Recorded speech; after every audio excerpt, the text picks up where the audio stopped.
जय भीम। जय भारत, जय संविधान, जय मंडल, जय जोहार।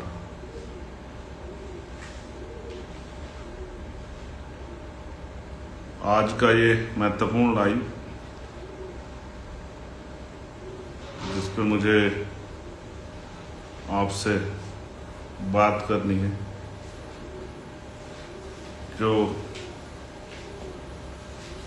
एक महत्वपूर्ण घटना भारत में घटी है, उसको लेकर मेरे मन में बड़ी पीड़ा थी। मुझे लगा कि ये पीड़ा आपसे शेयर करनी चाहिए। प्यारे साथियों, आप सभी को जय भीम, जय भारत, नमो बुद्धाय, जय गुरुदेव, धन गुरुदेव, जय मंडल, जय जोहार।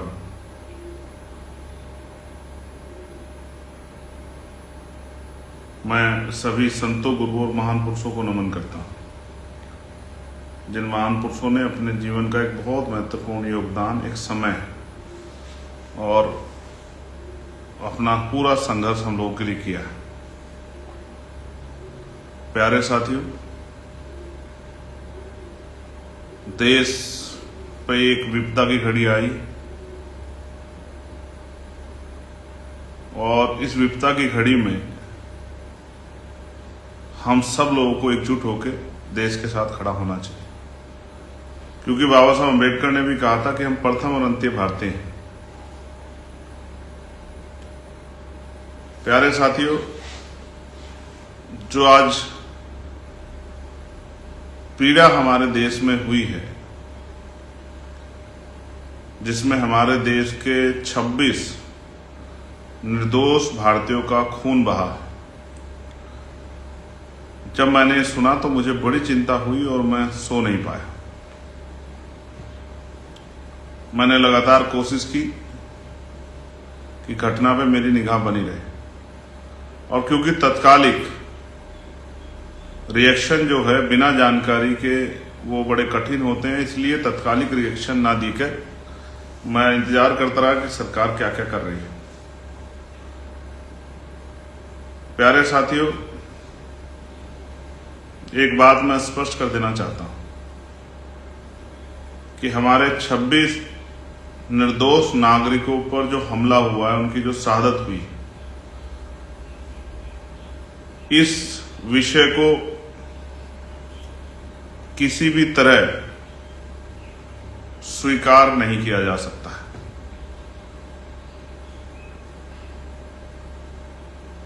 किसी भी तरह से इस आतंकी घटना को,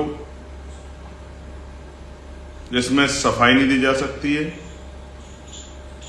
इसमें किसी के आरोप प्रत्यारोप को कम नहीं किया जा सकता है। और मैं यह स्पष्ट करता हूं,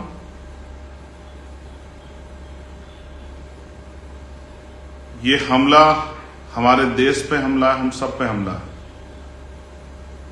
इसलिए पार्टी की गाइडलाइन से ऊपर उठ के मैं उन देश विरोधी ताकतों को ये कहना चाहता हूं कि भले ही हम देश स्तर पर, पार्लियामेंट में या सड़कों पर सरकार के खिलाफ अपने हक अधिकारों के लिए रोज लड़ते हों, लेकिन आतंकवाद के खिलाफ हम सब लोग देश के साथ खड़े हैं। इस बात का भ्रम किसी को, देश विरोधी को नहीं होना चाहिए। हो सकता है उनकी कुछ सहयोगी ताकतें, शक्तियां, साथी यहां हों, लेकिन आजाद समाज पार्टी, भीम आर्मी पूर्ण रूप से देश के साथ खड़ी है, देश के नागरिकों के साथ खड़ी है, देश की गरिमा के साथ खड़ी है, देश के सम्मान के साथ खड़ी है। इसलिए हमारे अपने अधिकारों की लड़ाई एक तरफ है और देश के सम्मान और देश के नागरिकों की रक्षा की लड़ाई एक तरफ है। इसलिए मैं देश विरोधी सभी ताकतों को बताना चाहता हूं, जिनको ये भ्रम हो कि हम आपस में रोज लड़ते रहते हैं अपने हक अधिकारों के लिए, लेकिन जब अपने देश की बात आएगी तो हम लोग खून भी जो है देने से पीछे नहीं हटेंगे। इसलिए मैं इंतजार कर रहा हूं कि सरकार किस तरह के और सख्त कदम उठा के आतंकवाद पर कड़ा रुख अपनाते हुए इस पर रोक लगाने का काम करेगी। मैं आदरणीय प्रधानमंत्री जी से भी, गृह मंत्री जी से भी, रक्षा मंत्री जी से भी ये मांग करता हूं कि ये देश में ये आखिरी आतंकवाद की घटना होनी चाहिए, इसके बाद कोई आतंकवाद की घटना ना हो। ये जिम्मेदारी सुनिश्चित करना आप लोगों का काम।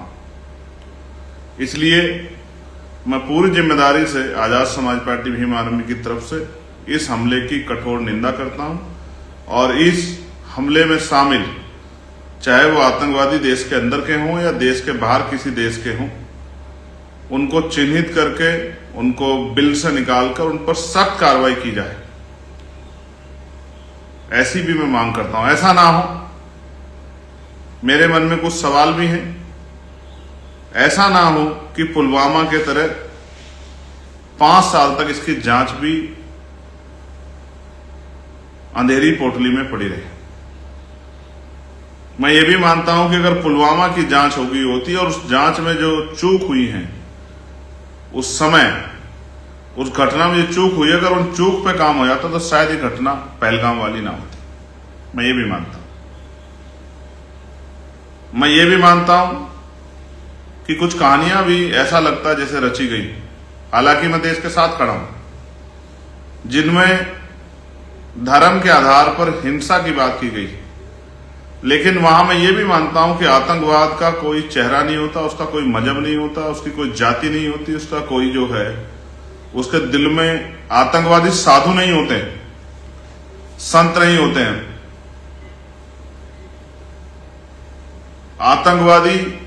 आतंकवादी होते हैं तो महिला और बच्चों को हमला ना करके, जिस तरह की बात बताई गई सिर्फ पुरुषों पे हमला किया गया, ये भी कई सवाल खड़े करता है। हालांकि मैं स्पष्ट कर दूं कि चाहे एक व्यक्ति के साथ भी अपराध होता तो भी हम इतने सख्त होते। साथियों, गंभीरता से हमें इस बात पे भी नजर रखना है कि सिर्फ इस वजह से कि सरकार कार्रवाई कर रही है, इससे सरकार का अपराध भी कम नहीं हो जाता। वहां की पूरी सुरक्षा की जिम्मेदारी केंद्र सरकार पे है। केंद्र सरकार ने लापरवाही क्यों बरती? मुझे जानकारी मिली है कि इंटेलिजेंस रिपोर्ट थी, इंफॉर्मेशन थी कि इस तरह से टेररिस्ट होटल में रुक रहे हैं, फिर जहां इतने टूरिस्ट पहुंचे हुए थे वहां पर सुरक्षा व्यवस्था क्यों मजबूत नहीं थी? सीआरपीएफ, सेना, जम्मू कश्मीर पुलिस, राष्ट्रीय राइफल्स, 4 सुरक्षा भेदी जो चक्र है, उसमें कश्मीर है, हमारा बॉर्डर है। फिर अचानक ऐसा क्या हुआ कि सारे सुरक्षा चक्र को भेजते हुए आतंकवादी पहलगाम तक चले आए। और मैं आपको यह भी याद दिलाना चाहता हूं, पहलगाम वो जगह है जहां से अमरनाथ जी की यात्रा जो है वो होकर गुजरती है, और बहुत जल्द अमरनाथ जी की यात्रा भी चलनी। तो मैं प्रधानमंत्री जी से यह भी मांग करता हूं कि आप लापरवाही ना करें। अमरनाथ यात्रा में किसी तरह की त्रासदी ना हो, किसी तरह की घटना ना हो जाए, लोगों के, श्रद्धालुओं के साथ कोई हमला ना हो, हिंसा ना हो। इसलिए बड़ी जिम्मेदारी से सख्त कदम उठाने की और आतंकवाद को चोट देने का समय अब है, उस पर आपको काम करना चाहिए। हालांकि प्यारे साथियों, मैं तो ये मानता था कि जब 370 हटाई गई, जब नोटबंदी की गई, जब यूनाइटेड टेरिटरी बनाई गई, तो ये कहा गया कि मिशन ऑल आउट चल रहा है, अब आतंकवाद वहां जड़ से खत्म हो गया, आतंकवादी भाग गए हैं। नोटबंदी से केंद्र सरकार ने आतंकवाद की कमर तोड़ दी थी। फिर ये अचानक से कहां से आतंकवादी आ गए जिन्होंने हमारी कमर तोड़ दी, हमारे लोगों को खून के आंसू रुला दिया। मैं इन परिवारों के बारे में सोचता हूं जिन परिवारों ने अपने घर के लोग खोए हैं, किसी ने अपना बेटा खोया, किसी ने अपना पति खोया, किसी ने अपना भाई खोया। मैं उनके बारे में, किसी ने अपना पिता खोया, मैं उनके बारे में सोचता हूं, उनके दर्द के बारे में सोचता हूं तो बड़ी चिंता होती है। लेकिन मैं मानता हूं कि अगर सुरक्षा में चूक नहीं होती तो शायद आज वो हमारे भी जिंदा होते। इसलिए मैं केंद्र सरकार से मांग करता हूं कम से कम 1 करोड़ रुपए का मुआवजा प्रति परिवारों को दिया जाए और उनके मन को शांति के लिए अपराधियों पे, आतंकवादियों पे सख्त कार्रवाई की जाए। लेकिन यह भी समझ नहीं आता, जहां जम्मू एंड कश्मीर में चप्पे चप्पे पे सेना का जवान, सीआरपीएफ का जवान, कश्मीर पुलिस का जवान, राष्ट्रीय राइफल्स का जवान दिखाई देता है, तो इतने बड़े स्थान पर कोई भी एक सुरक्षाकर्मी ना होना और आतंकवादियों का चुप आसानी से आना, 40 मिनट तांडव करना और फिर बिना मुठभेड़ के चला जाना, यह भी मेरे मन में बड़ी चिंता पैदा करता है कि ऐसी इतनी घोर लापरवाही क्यों हुई। फिर मीडिया का जिस तरह से धर्म आधारित प्रोपगंडा चलाना और उस प्रोपगंडे की आड़ में देश में हिंसा का माहौल, गृह युद्ध जैसा माहौल बनना, कश्मीरी बच्चों को, चाहे वो पंजाब में रह रहे हो, चाहे वो हरियाणा में रह रहे हो या उत्तराखंड में रह रहे हो, दिल्ली में रह रहे हो, उन पर हमला करना। ये आज जरूरत ये थी कि देश को एकजुट होकर, जब देखिए महसूस कीजिए, जब किसी घर पे प्रहार होता है तो घर के लोग आपस में नहीं लड़ते, तो देश को एकजुट होकर आतंकवाद के खिलाफ लड़ना था। लेकिन देश तो अपने देश के अंदर लड़ रहा है। कहीं मुसलमान को जो है फेरी वाले मुसलमानों को पीट दिया, आगरा में गोली चला दी, 26 का बदला 26 सोचे रहे। अपने देश के लोगों से क्यों लेना चाहते हो? आतंकवादियों से जाकर लोहा लो जिसको लेना है, सेना में भर्ती हो जाओ, सेना में भर्ती होकर लोहा लो। तो यह भी समझना है कि आज देश को एकजुट होकर आतंकवाद के खिलाफ लड़ना है, ना कि देश के लोगों के खिलाफ लड़ना है। अगर मुसलमान इतने बुरे हैं तो सबसे पहले भारतीय जनता पार्टी अपनी पार्टी से मुसलमानों को निकाले, अपने मुसलमान लीडरशिप को। अगर वो इतने बुरे हैं, जिनको राज्यसभा में भेजा है, जिनको आरएसएस ने जो अपना मोर्चा बनाया, राष्ट्रीय मुस्लिम मोर्चा, पहले उसको खत्म करें, तब तो माना जाए कि भाजपा जो है मुसलमानों से नाराज है, मुसलमानों के ऊपर जो है हमला कर रही है। लेकिन अपनी पार्टी में मुसलमानों को रखकर, अभी कुछ दिन पहले वक्फ के नाम पर मुसलमानों के हितैषी बनने के लिए कानून लाकर, कि हम कानून ला रहे हैं उनके हितैषी होने का, और अब प्रायोजित हिंसा कराकर जो है देश का माहौल और चुनावी एजेंडा सेट करने का जो काम किया जा रहा है, इससे भी हमारे लोगों को समझदार होना चाहिए। एक तरफ अभी 1 महीने पहले वक्फ पे रात को 2:30 बजे तक पार्लियामेंट चलाकर 3 बजे तक इतिहास रचने काम कर रही थी सरकार, कहते मुसलमानों के हितैषी हैं, और अब उन्हीं की पार्टी के लोग एजेंडा चला के मुसलमानों के खिलाफ उनको पीटने का, कश्मीरी बच्चों को पीटने का काम कर रहे हैं, या मुसलमानों को पाकिस्तान से जोड़। हमारे देश के मुसलमानों का पाकिस्तान से क्या मतलब है? हमें क्या मतलब पाकिस्तान के मुसलमानों से? भारतीय मुसलमान भारत का है, और जरूरी नहीं कि मुसलमान कोई भी अपराध में शामिल हो सकता है। कई ऐसे लोग हैं जो पकड़े गए हैं जिन्होंने देश की खुफिया जानकारी, वो हिंदू धर्म से भी थे, जिन्होंने पाकिस्तान को या दूसरे देशों को देने का काम किया। और मैं कश्मीर के एजेंसियों पर लेकर चिंता में हूं। वहां इंटेलिजेंस का कितना बड़ा फेलियर है, लोकल इंटेलिजेंस का कितना बड़ा फेलियर है, पुलिस का, सीआरपीएफ का कितना बड़ा फेलियर है। हालांकि मुझे अपने देश की फोर्स पे गर्व है, कितना बड़ा फेलियर है। कोई वीआईपी के नाम पे चला जाता है, कोई फर्जी आदमी, और केंद्र की सुरक्षा लेके घूम लेता है वहां, बाद में पता लगता है फर्जी था। अभी कितने आसानी से हथियार रहते हैं, हर जगह चेक पोस्ट है, नाके हैं, सब कुछ होते हुए भी इस तरह के वेपन लेके लोग आ जाते हैं।